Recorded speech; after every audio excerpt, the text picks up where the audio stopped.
마태복음 11장 6절 한 절만 봉독합니다. 누구든지 나를 인하여 실족하지 아니하는 자는 복이 있도다 하시니라. 아멘. 6장에서 보겠습니다.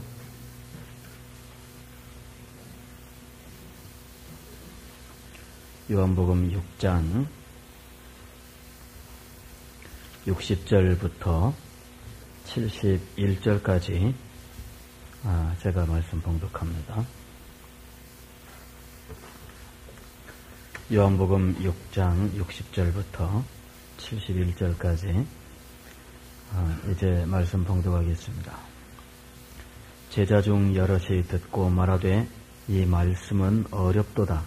누가 들을 수 있느냐 한데 예수께서 스스로 제자들이 이 말씀에 대하여 수군거리는 줄 아시고 가라사대 이 말이 너희에게 걸림이 되느냐? 그러면 너희가 인자의 이전에 있던 곳으로 올라가는 것을 볼 것 같으면 어찌 하려느냐? 살리는 것은 영이니 육은 무익하니라. 내가 너희에게 이른 말이 영이요 생명이라. 그러나 너희 중에 믿지 아니하는 자들이 있느니라 하시니 이는 예수께서 믿지 아니하는 자들이 누구며 자기를 팔 자가 누군지 처음부터 아심이로라. 또 가라사대 이러함으로 전에 너희에게 말하기를 내 아버지께서 오게 하여 주지 아니하시면 누구든지 내게 올 수 없다 하였노라 하시니라. 이러므로 제자 중에 많이 물러가고 다시 그와 함께 다니지 아니하더라. 예수께서 12 제자에게 이르시되 너희도 가렸느냐? 시몬 베드로가 대답하되 주여 영생의 말씀이 계심에 우리가 네게로 가오리이까? 우리가 주는 하나님의 거룩하신 자신 줄 믿고 알았삼나이다. 예수께서 대답하시되 내가 너희 12를 택하지 아니하였느냐? 그러나 너희 중에 한 사람은 마귀니라 하시니 이 말씀은 가룟 시몬의 아들 유다를 가리키심이라. 저는 12 중의 하나로 예수를 팔 자로라. 아멘. 정병숙 집사님.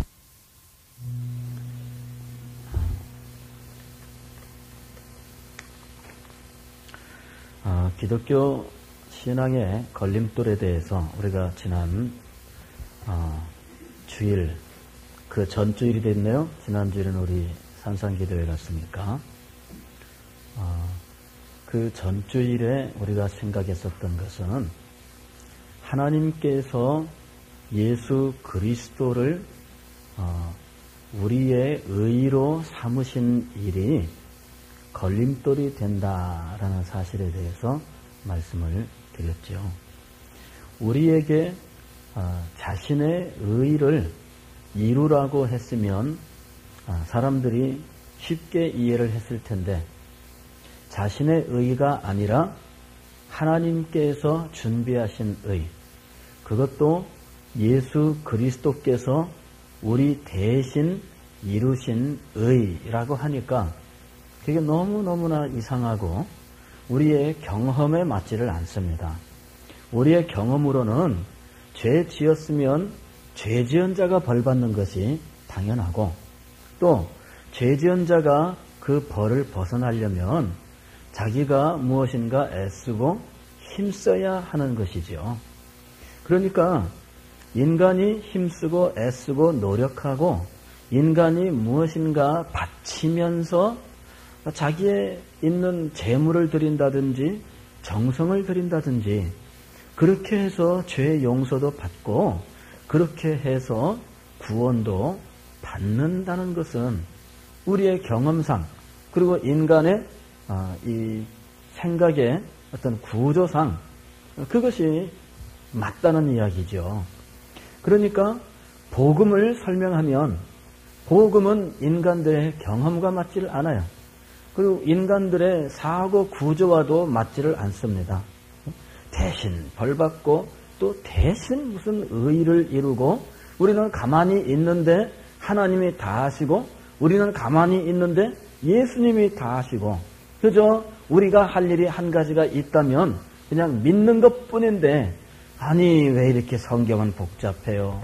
믿는 것도 하나님의 선물이래. 그러니 아니 내 마음속에서 내 인격 속에서 일어난 일인데 믿음조차도 내 속에서 일어난 일이지만 그럼에도 불구하고 하나님께서 행하신 일이라고 말씀하니 이거 도대체 우리는 어디까지 해야 되는 건지, 그러면 안 믿는 것도 하나님이 믿지 말게 믿음이라고 하는 걸 안 주셨기 때문에 안 믿으니 안 믿었다고 벌 줄 거는 또 뭔고? 그건 또 참 우리가 이해하지 못하지요. 아니 안 믿으면 하나님이 믿음을 안 주신 거 아니에요? 선물 안 주신 거 아니에요? 선물 안 주셨으니 은근히 마음속에서 서운한 감정이 있는데 선물은 안 준 채 하시는 말씀이 안 믿어? 넌 멸망이야? 이런단 말이에요. 그러니 이건 기독교 신앙은 도무지 이거는 받아들일 수가 없다. 도저히 이게 용납이 안 된다. 그러는 사람들이 있는 겁니다. 기독교 신앙은 이렇게 사람들이 자기의 머리를 가지고, 사람들이 자기의 경험을 가지고, 혹은 자기가 경험해온 문화와 상식을 가지고서는 도무지 이해할 길이 없고 받아들일 수가 없는 것이다 하는 것입니다. 더군다나 기독교 신앙의 걸림돌이 되는 것은 무엇이냐면 오직 예수 그리스도를 믿는 믿음으로 말미암는 구원의 방법을 주장하고 있다는 것이죠. 아니 어떻게 구원의 길이 하나밖에 없다는 것입니까? 하는 것입니다. 어떻게 하나밖에 없습니까? 산에 올라가려면은 산에 올라가는 등산로도 여러 개가 있는데, 그리고 그 등산로를 따라 올라가면 정상에 올라가는 거야 다 똑같은데, 아니 등산하는 데에도 길이 여러 개인데 하물며 구원의 길도 어떻게 하나밖에 없다는 말입니까? 세상에는 종교도 많고 많은데 어떻게 기독교만 그렇게 배타적일 수가 있겠느냐 하는 것입니다. 배타적, 기독교의 그 배타성에 대해서 사람들은 도저히 용납할 수 없다 이렇게 이야기를 합니다. 자, 그런데 그들이 이해할 수 없는 것은 무엇이냐면은 결코 이 구원의 문제는 등산하는 것과 같지 않다는 것입니다. 예를 들어서 등산하는 것을 예를 들고 등산도 길이 여러 개인데 라고 말한다면 우리는 구원이라고 하는 것은 등산하는 것과는 차원이 다른 문제다라고 말씀드릴 수밖에 없습니다. 어떻게 등산과 같은 차원에서 어떻게 등산과 같은 방법으로 말할 수가 있느냐 하는 것이죠. 어쨌든 그 모든 이야기들의 핵심은 둘로 탁 갈리는 것입니다. 우리가 성경으로부터 받은 구원의 길은 오직 하나님께서 예비하신 이것을 믿음으로 구원을 얻는 것이고 우리는 할 일이 아무것도 없습니다 하는 것이에요.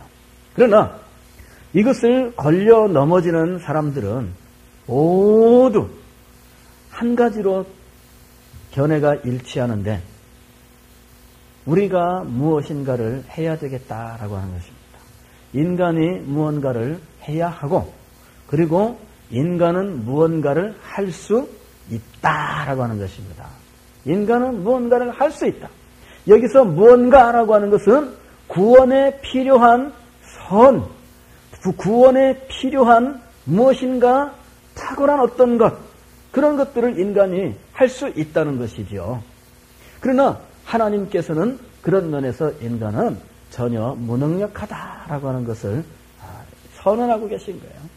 인간은 무능력하기 때문에 그리고 인간이 그나마 있는 어떤 것들을 의지해서 자기가 무언가를 행할 수 있고 가지고 있다고 한다면 그렇다면 그는 결코 하나님을 안 믿을 것입니다. 왜? 인간은 그 알량한 것들을 믿고 의지하면서 하나님도 자기 발밑에 두려고 하는 그런 교만한 심정을 갖고 있거든요. 여러분 그런 얘기 안 합니까? 하나님은 인간의 피조물이다. 그런 식의 이야기를 하는 사람들도 있죠. 그런 말 들어보신 적 있습니까? 하나님은 인간의 피조물이다. 왜? 인간의 상상 속에서 하나님이 만들어졌다는 거예요. 하나님 때문에 인간이 존재하게 된 것이 아니라 인간의 상상 속에서 하나님이 만들어진 거예요. 그러니까 하나님은 계시지 않는데 인간이 자기의 생각 속에서 하나님을 만들었다는 거죠. 그래서 각자 이런저런 종교를 만들고 그 종교에 신을 만들어서 각자 나름대로 신을 섬기게 되었다는 것입니다. 그러니까 실제 하나님은 존재하는 것이 아니라 인간의 생각 속에서 만들어진 인간의 생각 속에만 있는 가상의 존재라고 주장하는 것입니다. 아이고 그렇게 말을 할 수 있도록 하나님께서 인간에게 능력을 주셨으니 이거 참 이제는 하나님께 대하여서 말할 수 없는 그러한 말들을 하는 시대가 된 거예요. 더군다나 요새 젊은이들은 자기가 원하는 것을 이루기 위해서라면 하나님이라도 내 앞을 가로막으면 가만두지 않는다.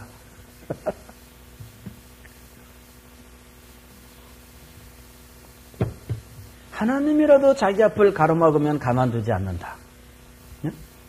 그런 마음을 가지고 있다는 거예요. 그리고 그런 것을 마치 자기 자신의 무슨 이 자랑처럼 글도 쓰기도 하고 그런다는 것이죠. 실제로 여러분 인터넷이 많이 보급되면서 실상 그런 말도 안 되는 말들을 아주 스스로는 자기가 멋지다고 생각하면서 그 입으로 나불대는 그런 사람들이 많아졌어요. 실제로 인터넷 속에서 글을 보면은 그런 식으로 표현한 글들이 굉장히 많습니다. 신이라 할지라도 이런 식으로 하면서. 사실 인간은 자신의 능력에 대해서 지나치게 과신하는 그런 자리에까지 도달해 있어요.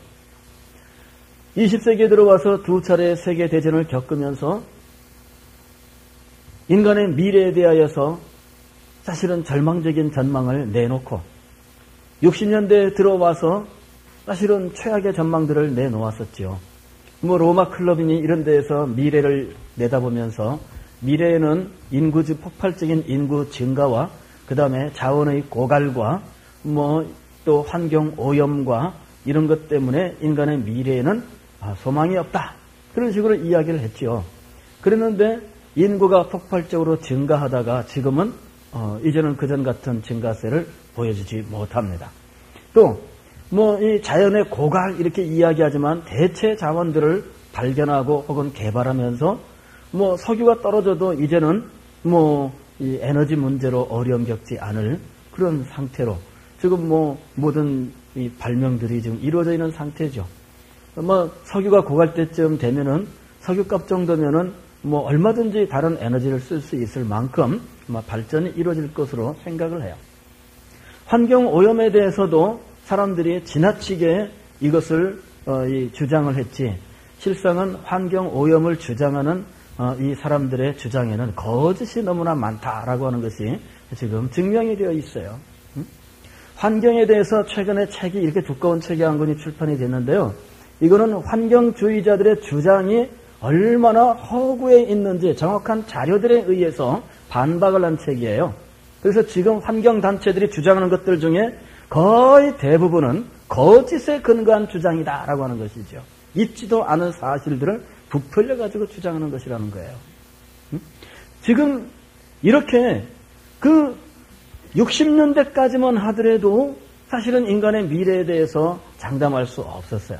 그러나 점차로 다시 낙관적인 견해로 지금 돌아서고 있는 거예요. 그러면서 최근에는 인간 게놈 연구, 유전자 연구 해가지고 그래서 이제 얼마 안 있으면은 여러분들 120세 사는 거는 아무것도 아니래. 20년만 있으면은 120세 다 산다는 거예요. 어떤 사람이 발표를 했는데 아이고 어떻게 우리 20년 더 사세요. 아시겠죠? 네. 20년 더 사세요. 우리 권사님들, 우리 연세 많으신 우리 어르신들. 그러면은 100세 넘게 살 수 있고 그런데요. 무한한 자신감을 다시 갖기 시작을 했어요. 인생들은 그게 사실은 그 일종의 주기처럼 이게 왔다 갔다 했어요. 사실은. 큰 재앙이 밀려오면은 푹 꺼졌다가 중세 시절에 흑사병이 와서 유럽에 수없이 많은 사람들이 그냥 이 흑사병으로 죽을 때에는 그저 교회로 사람들이 밀려오더니 그거 딱 그치고 나니까는 또다시 고개를 뻣뻣하게 들고서는, 예? 이게 지금 계속 반복되고 있다는 이야기죠. 그러면서 그때마다 인간들의 마음 속에는 하나님이 주신 구원의 방법에 대한 반발이 더욱더 확실하게 자리 잡는 것이에요. 이제는 뭐 되돌릴 수 없는 그런 시대로 왔어요. 어떻게 해야 될까요? 그걸 말로 어떻게 할 수 있는 방법이 있을까요? 참 어려움이 많습니다. 우리가 전도하고 주변에 예수 그리스도께로 사람을 인도하려고 하면은 너무너무나 힘들고 어려워요. 그런데 여러분, 우리는 요한복음 6장에서 사실은 예수님께서 말씀을 가르치셨어도 그런 어려운 일이 있었다 하는 사실을 발견하게 됩니다. 60절 말씀을 보게 되면 제자들 중 여럿이 듣고 말하되 이 말씀은 어렵도다 누가 들을 수 있느냐. 자, 이 말씀의 배경은 이렇습니다. 예수님께서 이 갈릴리 그 주변에서 복음을 전하는데 가버나움 이런 데서 복음을 전하시는데 예수님의 소문을 듣고 사람들이 많이 왔어요. 예수님께서는 그 산 위에 혹은 그 산 중턱에 혹은 그 평지 산에 있는 그 이 산지 평지 이런 데에서 말씀을 가르치셨는데 사람들이 너무나 많이 와 있으니까 그래서 뭐 인가가 있는 곳까지 가는 것도 시간이 걸리고 또 그곳에 간다 한들 이렇게 많은 사람들이 한꺼번에 식사할 수 있을 만한 그런 시설도 없습니다. 이미 이곳에 있은 지가 여러 날이 되었고 음식은 다 떨어졌고 그래서 예수님께서 오병이어의 이적을 행하신 겁니다. 물고기 2마리와 보리떡 5개 그걸 가지고 남자들만 어린아이와 여자를 빼고 이분들 안 줬다는 얘기가 아닙니다. 이분들도 다 드렸어요. 드렸는데 다만 셀 때는 남자만 셌어. 남자만. 그래가지고 세 번이 5,000명이었고 남는 음식들을 다시 모으니까 12광줄이나 되었더라. 놀라운 이적이었습니다. 그랬는데 예수님께서 그 장소를 떠나셨더니 사람들이 막 난리가 나가지고는 예수님을 찾은 겁니다. 예수님 어디 계세요? 예수님 어디 계세요? 사방을 수소문해가지고서는 예수님께서 배 타고 저쪽으로 건너가셨다니까 그쪽으로 사람들이 또 우한히 몰려왔습니다. 예수님 여기 계셨군. 우리가 예수님 찾고 또 찾았는데 세상에나 우리 버리고 가시면 어떡합니까? 그랬더니 예수님께서 너희가 나를 찾는 것은 떡을 먹고 배부른 까닭이로다. 군중들은 그 예수님을 자기들의 왕으로 삼으려고 했어요. 이분 왕으로 세우면 먹는 거 하나만큼은 확실하다. 굶주릴 염려가 없다. 그거 중요한 거였거든요. 나라를 다스리는 사람으로서 2가지 하면은 성공이죠. 하나는 뭐냐 그러면은 이 치수, 물기를 잡는 거예요. 뭐 우리나라야 그런 거 아니지만 중국에서는 황하라고 하는 것은 물길이 없어요. 이거는 여름 한 해 지나고 나면은 물길이 새로 만들어져 가지고 새롭게 농토가 이렇게 바뀌기 때문에 그래서 자기 땅을 찾는 그런 이 찾기 위해서 무엇이 발달해요? 측량하는 것이 발달하는 거예요. 근데 이 홍수가 나가지고 물길이 바뀌고 사람들이 이재민들이 나고 하니까 옛날에 중국에서는 홍수가 나서 많은 사람이 죽으면은 왕을 잡아 죽였어요. 오히려. 왜? 물 하나도 다스리지 못하는 게 무슨 왕이냐 그거죠. 이 치수 이것이 이 왕의 조건이에요. 또 왕은 어떤 사람이 되어야 되느냐? 백성들을 굶지 않게 먹일 수 있어야 된다. 먹일 수 있어야 된다. 그러니 지금 오병이어의 기적을 목격한 이 사람들은 예수님이 왕으로서 정말 적합한 사람이에요. 그래서 예수님을 자기들의 왕으로 삼으려고 사실은 예수님을 쫓아간 거거든요. 예수님께서는 아니다. 그들에게 하나님의 나라에 대해서 말씀을 하십니다. 그리고 예수 그리스도는 그들에게 주셨던 이 보리떡과 그리고 물고기가 무엇을 의미하는지에 대해서 말씀을 하셨어요. 진정으로 너희가 먹어야 할 것은 보리떡과 물고기가 아니다. 너희가 정말 먹어야 할 것은 내 살과 내 피다. 이걸 먹어야 된다. 내 살을 먹지 않고 내 피를 마시지 아니하면 너희는 진짜 구원이 없다. 진짜 너희가 신경을 써야 될 것은 앞으로 누가 보리떡을 줄 것이냐가 아니라 나의 살과 피를 어떻게 먹어야 할 것이냐. 그거 신경 써야 된다. 예수님께서 이렇게 말씀을 하신 거예요. 그랬더니 그 말씀을 들으니 사람들이 이건 뭔 말인가 이해가 안 돼요.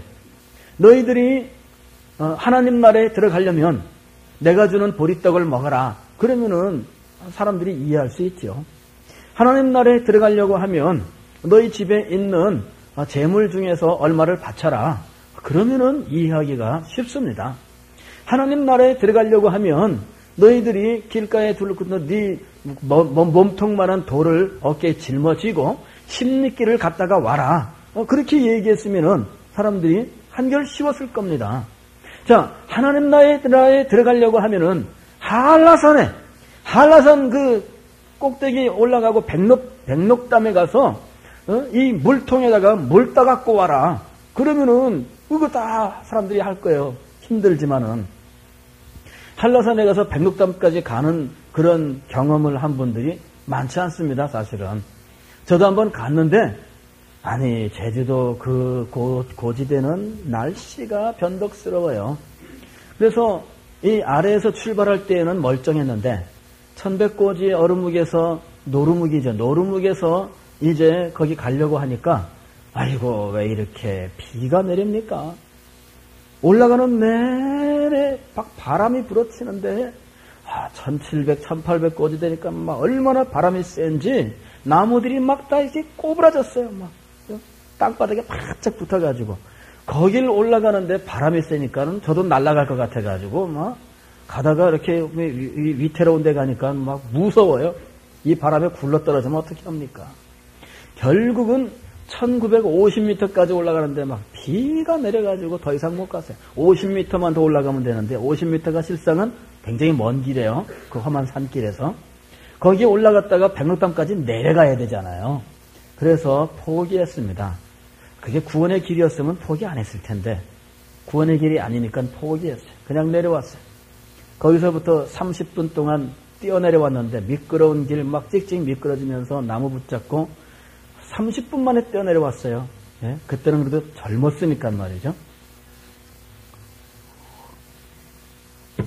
근데 그랬으면 차라리 이야기가 쉬웠을 겁니다. 응? 여러분이 무릎으로 이게 기어서 지리산 천왕봉에 올라갔다 와라. 그랬으면 차라리 쉬웠겠지요. 사람들은 하나도 이해하는데 어려움을 겪지 않았을 겁니다. 그런데 예수님께서 하신 말씀은 무엇입니까? 내 살을 먹고 내 피를 마셔라 그랬거든요. 그랬더니 사람들이 이해할 수 없도다 그랬습니다. 왜요? 자기들이 경험하고 자기들이 알고 있고 자기들이 이제까지 생각했었던 그 한도 내에서 이것을 이해하려고 했기 때문이죠. 그러니 도저히 이해가 되지 않는 거예요. 이것을 뛰어넘는 것인데 여러분 보십시오. 예수님께서 63절에 보게 되면 살리는 것은 영이니 육은 무익하니라. 내가 너희에게 이른 말이 영이요 생명이라. 여기 이 말씀은 무슨 말씀이냐면은 예수님의 말씀을 들으면서 순전히 물질적인 것으로 그리고 이 세상에 있는 것으로 이해하려고 하는 이 사람들에 대해서 이것은 실상은 영적인 의미가 있는 것이다. 영적인 의미로 받아들여야 된다. 그렇게 예수님께서 말씀하시는 거예요. 살리는 것은 영이니 육은 무익하니라. 내가 너희에게 이른 말이 영이요 생명이라. 내가 너희에게 이른 말, 이건 무엇입니까? 내 살을 먹고 내 피를 마셔야 한다는 것이죠. 이 살을 먹고 피를 마신다는 이 말을 영적으로 이해하지 못하면 그 말씀을 받아들일 수가 없는 겁니다. 그래서 이 사람들은 예수님의 그 교훈을 받을 수 없어서 그만 그 교훈이 거침돌이 되어서 걸려 넘어지고 말았던 것입니다. 제자 중 여럿이 듣고 말하되 이 말씀은 어렵도다. 누가 들을 수 있느냐 한데 예수께서 스스로 제자들이 이 말씀에 대하여 수군거리는 줄 아시고 가라사대 이 말이 너희에게 걸림이 되느냐? 이 말이 너희에게 무엇이 되느냐? 걸림이 되느냐? 그러셨어요. 나를 인하여 실족지 아니하는 자는 무엇이 있다고요? 복이 있도다. 예수님의 이 교훈을 듣고 이 교훈이 걸림돌이 되어서 넘어진 사람들은 결국 결론을 어떻게 내립니까? 66절에 보게 되면 이러므로 제자 중에 많이 물러가고 다시 그와 함께 다니지 아니하더라. 결론은 예수님을 떠나는 것이었습니다. 왜? 이것을 영적으로 받지를 못하기 때문이죠. 이런 현상이 오늘날도 계속 우리 가운데에서 진행되고 있는 것이에요. 저는 예전에 학생 시절에 소설가 김동리 씨의 중편 소설이지요. 이 사반의 십자가라고 하는 소설을 읽은 적이 있는데, 물론 김동리 씨는 신자는 아닙니다. 그러나 예수 그리스도의 사건을 한번 써본 거죠, 그분이. 그런데 사반의 십자가는 뭐냐 그러면은 이거예요. 이스라엘 나라를 물리적으로 회복시키려고 하는 열심당원들, 그 열심당원 중에 가룟 유다라든지 이런 사람들과 함께 활동했었던 사람이 있어요. 그 사람이 사반이라고 하는 사람이죠. 근데 이 사람이 예수님에 대한 소문을 듣고 예수님께 찾아와요. 그리고 나서 이 사람이 이야기를 합니다. 선생님, 우리 이스라엘 나라를 한번 회복시켜 봅시다. 한번 협조합시다. 그렇게 나오는 거죠. 그러면서 우리가 지금 이만저만한 이 사람들을 모아놓고 우리 이렇게 해왔는데 예수님이 우리에게 탁 가세하기만 하면은 이 군중들도 한꺼번에 탁 오면서 민중 동기를 통하여 이 로마 식민 지배를 무너뜨리고 이제 이스라엘 나라를 회복할 수 있을 겁니다. 이런 제안을 예수님에게 하는 거죠. 그냥 소설 얘기입니다, 여러분. 소설 얘기예요. 진짜 어디 성경에 나도 모르는 성경이 어디 또 기록됐나고 또 그러지 마세요. 소설 얘기예요. 예수님께서는 그런 사반의 제안에 대해서 내 나라는 하늘에 있다. 내가 이 땅에서 이 땅에 있는 이스라엘 나라를 회복시키려고 온 것이 아니다. 내 나라는 하늘나라다. 이 사실에 대해서 이 사반에게 이야기를 해요. 그래 두 사람이 어느 날 밤에 만났는데 그 대화가 합쳐지지 아니하고 평행선을 달리는 거예요. 서로 끝없이 자기 이야기만 하는 거죠. 예수님은 예수님대로 말씀을 쭉 하십니다. 그러나 사반은 예수님의 말씀을 받아들이지 않고 예수님에게 자기의 주장을 계속해서 말씀하면서 자기의 주장을 따를 것을 종용하는 거죠. 그래서 예수님과 이 사반이라고 하는 사람이 결렬되는 거예요. 물론 함께한 적도 없지만 어쨌든 만남 그 자체는 성공이 안 됩니다. 그리고 얼마 있다가 이 사반이라고 하는 사람이 붙잡히게 되어서 사형을 당하게 되는데 김동리 씨의 소설에서는 예수님과 함께 매어 달렸던 두 강도 중에 한 사람이 그 사반이에요. 그리고 그 사반이 십자가에 매어 달려서도 예수님께 대하여서 당신이 전에 내 제안을 받아들였더라면 이렇게 되지 않았을 것이다. 그러면서 예수님께 대하여 비난하는 그런 모습을 보여줍니다. 십자가에서 어느 한 강도가 예수님 욕하잖아요. 그죠? 한 강도는 예수님께 돌아오지만 한 강도는 예수님 욕하잖아요. 그거를 소설가는 이제 그런 소설로 만든 거죠. 자, 우리는 그것이 역사적인 사실이 아닌 것은 알지만 그러나 분명한 것은 예수 그리스도의 가르침과 사람들의 생각은 이렇게 평행선을 그리고 있다는 것입니다. 결코 만날 수가 없다는 것이에요. 자, 이것이 만나려면 어떻게 해야 됩니까? 살리는 것은 영이니라고 하는 요 역사가 일어나야 돼요. 살리는 것은 영이니 육은 무익하니라. 내가 너에게 이런 말이 영이요 생명이니라. 여기서 이 영이라고 하는 이 말에 대해서 사실은 뚜렷한 해석이 사실은 없습니다. 여기 살리는 것은 영이니 그럴 때 한 해석은 이 영에 대해서 이건 성령이다. 성령께서 우리에게 우리를 중생시키시고 그래서 우리의 영혼을 새롭게 살리시는 역사를 행하는 것을 의미한다. 이렇게 말씀하시는 분들도 있고 또 살리는 것은 영이니라고 했을 때 예수님의 교훈의 그 영적인 의미를 알아야 그 비로소 그 영적인 의미, 곧 진리를 깨달음으로 인해서 그 사람 속에 이 생명의 역사가 있다라고 보는 견해도 있습니다. 그러나 이 중에 어느 것이 정확한 것이냐에 대해서는 우리가 알 수가 없지만 분명한 것은 살리는 것은 영이니라고 하는 역사가 우리에게 있어야 되는 것이에요. 그것이 성령의 역사면은 성령의 역사가 있어야 된다는 이야기입니다.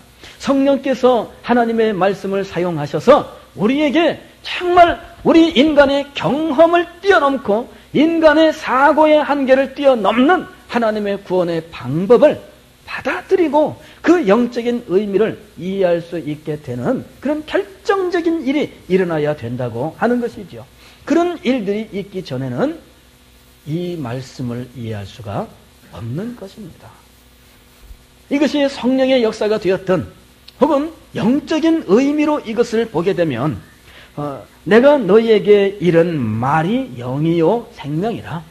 말씀의 영적인 의미를 알아야 비로소 생명의 역사가 있다라고 하는 의미가 되는 것이죠. 그 어떤 방법이든지 이 문제는 인간의 수중에서는 더 이상 다룰 수 없는 문제라고 하는 것을 우리들에게 말씀하고 있는 것이에요. 하나님께서 역사하셔야만 됩니다.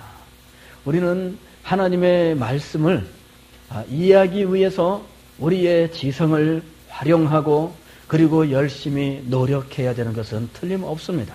그리고 우리가 지성을 동원해서 열심히 노력하면 하나님의 말씀의 일정 부분에 대하여 더 높은 수준의 지식을 가질 수 있는 것은 틀림없습니다. 그러나 결정적으로 우리를 살리는 지식이 되지는 않습니다. 성경을 연구하면 성경에서 이렇게 주장한다더라 하는 말은 할 수 있습니다. 그리고 우리가 말하는 것들을 동일하게 말할 수도 있어요. 예수님의 동정녀 탄생이라든지 혹은 예수님의 이적이라든지 혹은 예수님의 부활 사실이라든지 예수님의 빈 무덤이라든지 혹은 예수 그리스도의 십자가라든지 이런 일들에 대해서 공부를 열심히 하는 사람은 내용들을 알지요. 그러나 그들이 알고 있는 그 사실들이 그에게 생명을 가져다 주지 않습니다. 그에게 그것이 생명을 가져다 주기 위해서는 무엇이 있어야 돼요? 하나님의 성령의 역사가 있어야 돼요. 성령의 역사가 있어야 비로소 그가 알게 된 그런 지식들이 그에게 생명이 되는 것이죠. 내가 너에게 이런 말이 영이요 생명이니라 하는 이 말씀은 바로 그것을 의미하는 것이에요. 우리가 영적인 지식을 갖기 위해서 생명을 주는 이 영적인 지식을 갖기 위해서는 하나님의 성령의 역사가 반드시 필요하다고 하는 것입니다. 기독교는 학문이 아닙니다. 기독교는 인간의 상식이 아닙니다. 이는 하나님께로부터 온 계시이며 하나님께로부터 오게 된 초자연적인 구원의 역사예요. 그렇기 때문에 우리의 신앙은 우리의 경험이거나 혹은 인간적인 생각을 가지고 어떻게 설명할 수가 없는 겁니다. 그 차원에 머물러 있어서는 안 되는 것이에요. 정말 복음의 능력은 우리 인간의 말에 달려있지 아니하며 우리의 변정에 달려있지 않습니다. 우리의 공교의 조천 말에 달려있지 않습니다. 복음의 능력은 이 복음을 우리의 영혼에 깨우치시고 우리의 영혼에 그 능력을 나타내시는 하나님의 성령의 능력인 것입니다. 그 역사가 있어야 돼요. 걸림돌을 해결하는 방법은 사실 설명하고 또 설명하고 또 설명하고 이걸 해야 돼요. 물론 이걸 해야 됩니다. 이거를 안 하고 넘어갈 수는 없어요. 해야 돼요. 복음을 설명하고 그리고 하나님의 구원의 계획을 가르치고 끊임없이 합니다. 그러나 이것이 정말 그 사람 속에서 생명이 되는 것은 하나님의 성령의 역사가 있어야 된다는 것이에요.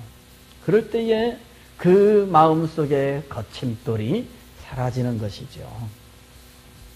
그러나 우리는 마태복음 11장에서 세례 요한은 성령의 역사가 없어 예수님께 대하여 그와 같은 의심을 가지게 되었느냐라고 말한다면 거기에 대해서 우리는 그렇다고 말하기에는 조금 석연치가 않지요. 세례 요한은 빈들에서 하나님께로부터 말씀을 받은 사람입니다. 그는 성령께서 예수 그리스도 위에 임하여 있는 것을 목격한 사람이었고, 그리고 하늘에서 하나님께서 이는 내 사랑하는 아들이요 내 기뻐하는 자라 하고 말씀하시던 음성을 들었던 사람입니다. 그리고 그런 사실들에 대하여서 제자들에게 증거했었던 사람이죠. 그는 예수 그리스도에 대하여 예수님을 대면했을 때 예수님께 이렇게 말씀합니다. 세례받기를 원하는 예수님께 대하여서 제가 오히려 세례를 받아야 될 터인데 이렇게 해서는 안 됩니다. 그렇게 나오는 거예요. 이렇게 해서는 안 됩니다. 예수님께서 이렇게 하여 하나님의 의를 이루는 것이 합당하도다. 그랬더니 그 말에 순종하여 예수님께 세례를 줍니다. 분명히 세례 요한은 무엇인가 이 신령한 것들에 대한 확실한 계시가 있었고 그에 대한 깨우침이 있었던 것입니다. 그래서 아무도 예수님이 자기들 속에 있을 때 그가 하나님의 보내신 메시아인 것을 알지 못하였을 때 세례 요한은 그가 하나님께서 보내신 메시아라고 하는 사실을 알았고, 그리고 그분을 직접 손으로 가리키면서 보라 하나님의 어린 양이로다라고 증거할 수가 있었던 것이죠. 그리고 자기들의 제자 중에 예수 그리스도를 따라갈 수 있도록 자기 제자 중 일부를 보내주고, 그리고 그 제자 중에 일부가 예수님의 12제자 중에 몇 사람이 된 거예요. 가령 시몬 베드로라든지 야고보라든지 안드레라든지 사도 요한이라든지 이런 사람들은 실상은 예수 그리스도를 만나기 이전에 세례 요한을 만났고 세례 요한의 제자로서 그곳에서 몇 개월 동안 가르침을 받던 사람들이에요. 세례 요한은 분명히 계시가 있었고, 그리고 그는 분명히 예수 그리스도를 하나님의 보내신 어린 양이라고, 그리고 세상 죄를 지고 가는 어린 양이요 또 성령으로 세례를 주시는 분이라고 정확하게 알고 있었습니다. 그럼에도 불구하고 지속적으로 은혜 가운데 있지 못할 때 그때에는 어려움을 겪을 수 있다는 거예요. 우리가 이걸 알아야 됩니다. 가령 어떨 때는 우리가 믿음의 확신도 가지고 기쁨도 있지만 그의 환경이나 여러 가지 사실들로 인해서 영적인 침체를 겪을 수가 있다는 것이죠. 세례 요한은 바로 그와 같은 영적인 침체를 겪고 있었던 것입니다. 침체는 우리 그리스도인들에게 있어서 사실 참 없으면 좋겠지만 그러나 사실 이 침체가 전혀 없는 그런 사람들은 없지요. 우리는 이 침체의 본질을 알고 거기에서 벗어나야 되는 겁니다. 침체가 왜 오는지, 그리고 이 침체가 우리에게 어떻게 작용하는지 그런 것들을 우리가 좀 이해할 필요가 있습니다. 자, 제가 오래전에 로이드 존스의 사슴이 시냇물 갈급함 같이라고 하는 사모함 같이라고 하는 그런 타이틀을 가진 책을 보았는데 참 오래전 일입니다. 고등학교 막 졸업하고 그리고서는 있을 동 그때에 이 책을 어디 우리 교회 집사님 댁에 놀러 갔다가 거실에 이렇게 한쪽에 이렇게 굴러다니는 거, 그거를 앉은 자리에서 딱 펼쳤는데 그때는 그분이 설교자가 누군지도 몰랐어요. 그 제목은 사슴이 시냇물 사모함 같이, 얼마나 시적이에요. 그죠? 그때는 그게 시인지도 몰랐어요. 제목 딱 보니까 너무 멋졌어요. 들고 보니 시편 42편 5절 11절 말씀이 첫 번째 설교 본문이에요. 첫 번째 설교 20편이 거기에 한 권에 있었는데 첫 번째 설교가 시편 42편 설교였어요. 그 시편 42편 1절이 그게 사슴이 시냇물 사모함 같이라고 하는 구절을 담고 있어요. 그죠? 하나님이여 내 영혼이 그저 사슴이 시냇물 찾기에 갈급한 같이 내 영혼이 주를 찾기에 갈급하니이다. 그렇게 되어 있잖아요. 근데 그게 뭘 다루고 있는 책이냐면은 영적 침체를 다루고 있는 책이에요. 그러면서 그 시편 42편 5절 말씀, 그 말씀을 거기서 이렇게 얘기하잖아요. 내 영혼 어찌하여 내 속에서 낭망하며 어찌하여 내 속에서 불안하여 하는고. 너는 하나님을 바라라. 너는 내 얼굴의 도우심을 인하여 여호와를 오히려 찬송하리로다. 이렇게 돼 있어요. 그래서 그 말씀을 대하고 글을 읽기 시작을 했는데 앉은 자리에서 한 40분, 50분 그냥 읽었어요. 그랬더니 거기에 영적 침체에 대해서 그 원인에 대해서 말씀하고 있는 거예요. 그러면서 그 당시에 제가 사실은 심적으로 많은 어려움을 겪고 있었는데 거기에서 자유를 얻었어요. 너무나 놀랍죠. 나중에 신학교 가고 나서야 그게 누군지를 알게 되었죠. 영적 침체의 원인. 첫째는 그 사람의 성격에 기인합니다. 거기서는 기질이라고 이야기를 하고 있는데 사실 우리나라에서는 기질 그러면 잘 이해를 못하죠. 성격 중에 소심한 성격이 있습니다. 소심한 성격. 그래서 이 소심한 성격을 가진 사람은 혹은 거기서는 우울질 이렇게 이야기를 하는데 이건 뭐냐면은 뭐든지 부정적으로 보는 거예요. 부정적으로. 어떤 일을 보면은 꼭 이게 어떻게 이렇게 되면 어떡하지? 마치 그 기우라는 거 있잖아요. 기우. 옛날 중국의 기나라 사람이 어떤 걱정이 있었냐면은 하늘이 무너지면 어떡하나 그런 걱정이 있었어요. 이 사람이 늘 하늘이 무너지면 어떡하냐? 하늘이 무너지면 어떡하냐? 그리고 가다가 어느 날 하늘이 꽝 하고 무너진 것 같은 큰 진동 소리를 듣고 오늘 교회가 흔들렸다며 오전에 지진 때문에. 예, 저는 못 느꼈어요. 제가 너무 둔합니다. 일본 어딘가에서 지진 강도 리히터 지진계 7.0 굉장하죠? 예, 지진이 있었는데 그 여파가 아니냐 이렇게 진단을 얘기를 하더라고요. 근데 그 기나라 사람의 그 걱정이 뭐예요? 쓸데없는 걱정이란 말이죠. 근데 이상합니다. 우리 교인 중에도요 그 걱정을 벗어버리지 못하는 사람이 있어요. 그죠? 응? 그런 분이 있으면은 구역장이 참 힘듭니다. 한 얘기 또 해주고 한 얘기 또 해주고 그러면은 그때는 믿습니다 그래 놓고 다 돌아서면은 또 어떡해요 이렇게 되는 거야. 그래 붙들고 또 막 기도해주고 또 막 으쌰 해주고 나면은 끄떡끄떡 됐죠 이제 됐죠 그러면 됐다고 그래 놓고서는 돌아서면 어떡해요. 아니 이런 사람들은 믿음으로 저 앞에 나오고 기뻐하지를 못해. 늘 그 침체 가운데 있지요. 예. 그런 사람들은 정말 힘듭니다. 복음을 깨우치고 하나님의 사랑에 대해서 말하고 하나님의 능력에 대해서 말해주고 참 믿는 자는 능치 못할 일이 없나니 막 그런 것도 막 해주게 내가 그리스도 안에서 모든 것을 할 수 있느니라 내게 능력 주시는 자에서 모든 것을 할 수 있느니라 따라하세요. 있느니라 아멘 그래 놓고 돌아서면 근데요 이렇게 또 나오는 거예요. 그런 분들 말씀으로 이렇게 가르치고 하는 게 이거는 몰라서가 아니에요. 몰라서가 이미 수없이 반복해 들었던 이야기예요. 그런데도 불구하고 결코 긍정적으로 나오지 않습니다. 부정적이죠. 그런 사람들이 있어요. 그런 사람들은 사실 구원받지 못했다고 말할 수는 없다는 것이죠. 구원받지 못했다고 말할 수는 없으나 그러나 구원의 그 맛있는 열매를 충분히 누리고 있지는 못합니다. 그 하나님께서 주시는 축복의 열매를 맛을 보세요. 그러면은 그게 얼마나 맛있는지. 예, 꿀과 송이꿀보다 더 달더다 그랬잖아요. 꿀과 송이꿀보다 더 달다니 송이꿀은 뭐 한 송이 두 송이 열리는 게 송이꿀인지 잘 모르겠습니다. 어쨌든 꿀 먹으면은 막 쓸 정도로 달잖아요.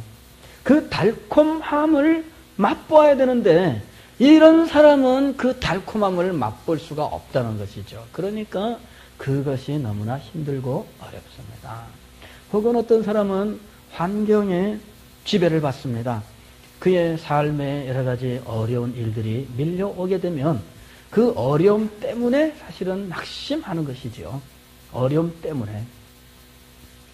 그런 분들에게는 사실 우리의 이 우리가 바라보는 것은 이 세상이 아니라 영원한 것이라고 하는 것과 이 세상에서의 편안함이 아니라 천국의 안식이라고 하는 것과 그리고 지금의 이 고통은 사실 지금 견디기는 어려울지라도 사실은 이것이 지나가는 것이라고 하는 사실에 대해서 사실 말씀을 쭉 하고 하나님께서 이러한 그 시험을 사실은 감당치 못한 시험을 주지 않기 때문에 이 시험은 능히 감당할 수 있다고 하는 것과 감당치 못할 시험 같으면 하나님께서 피할 길도 주신다고 하는 사실에 대해서 쭉 설명하고 가르치고 기도하면 그러면서 그가 하나님께 대하여 더 신뢰하고 의지하는 깨우침 속으로 들어가면 그러면은 그 낙심된 속에서 벗어날 수 있지요. 자, 또 우리가 침체에 빠질 수 있는데 이건 뭐냐 그러면은 사탄의 계교예요. 사탄의 계교. 사탄이 우리에게 시험을 하는 거죠. 그래서 사탄이 우리의 눈에 뭐를 씌우는 거예요, 사실은. 예. 눈에 뭐 이거 덮이게 되면은 뭐 눈에 뵈는 게 없죠. 예. 그때에는 말씀의 원칙이고 뭐고 뵈는 게 없습니다. 어쨌든 이 속에서 일어나는 대로 해보고 싶다는 거죠. 이렇게 해서 침체에 빠질 수가 있으며 네 번째로 빠지는 침체는 하나님의 백성들에게 하나님께서 일부러 행하시는 하나님의 외면입니다. 하나님의 외면. 그리스도인의 영적 생활에서 사실은 이제 중요한 것이 하나님의 이 외면이에요. 하나님께서 마치 나를 모른 채 하시는 거죠. 왜 이런 거 있잖아요. 아이가 자꾸만 잘못하면서 말을 안 듣습니다. 그러면은 너 이제 아빠가 너랑 이제 안 논다? 그래요. 아빠가 너랑 안 논다? 그럼 얘가 싫어 그런다고. 아빠 말은 안 듣고 아빠랑 안 노는 것도 싫고, 그죠? 그래가지고 얘가 싫어 그런다고요. 좋다. 너 아빠 말 안 들었어. 이제 난 너 모른다 너. 누구 어디 뭐 나 모르는 사람인데 이렇게 하면은 얘가 울어요. 그죠? 아빠가 이제 나를 모른 채 하는구나. 그죠? 나를 모른 채 하는구나. 김성일 집사님 진영이한테 그러십니까? 굉장히 실감나게 듣고 있어서 물어봤어요.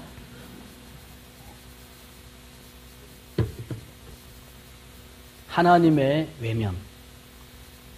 이거는 하나님의 사랑이 얼마나 소중한지를 깨닫게 하시는 하나님의 방법입니다.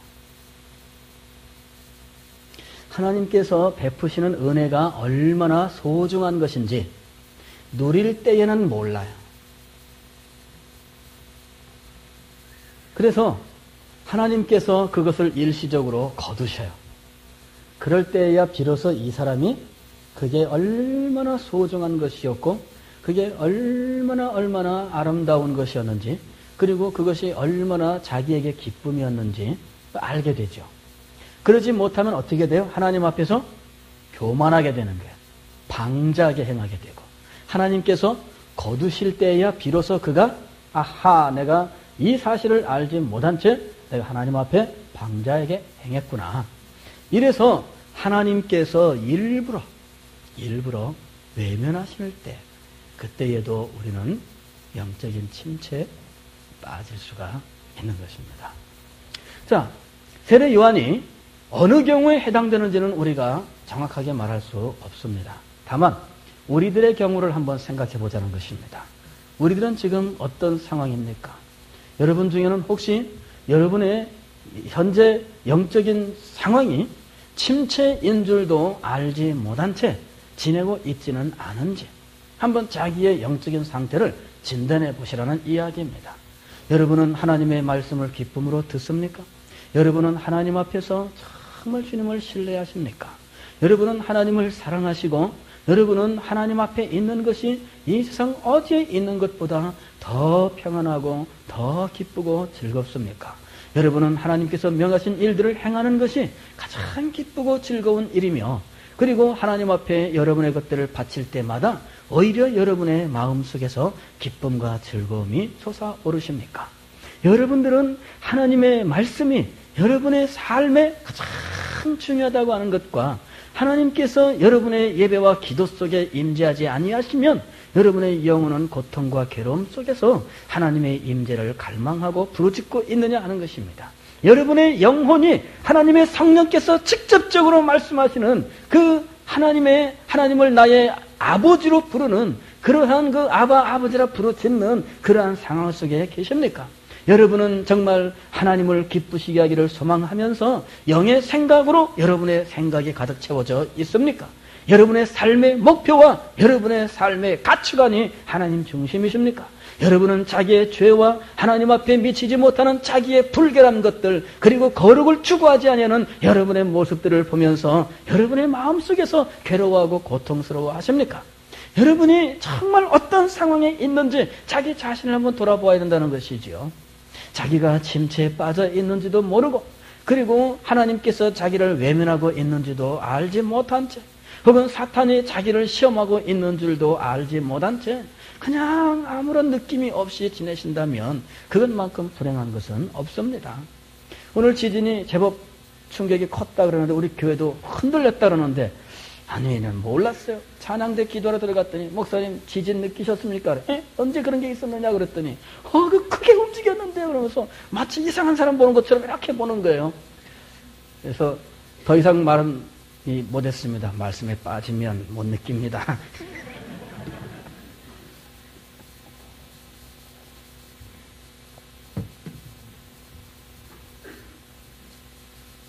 우리는 어떠한 형편에 처하든지 하나님의 은혜를 기뻐하고, 그리고 그 달콤한 것들을 맛볼 수 있는 그런 꾸준함을 가질 수 있어야 됩니다.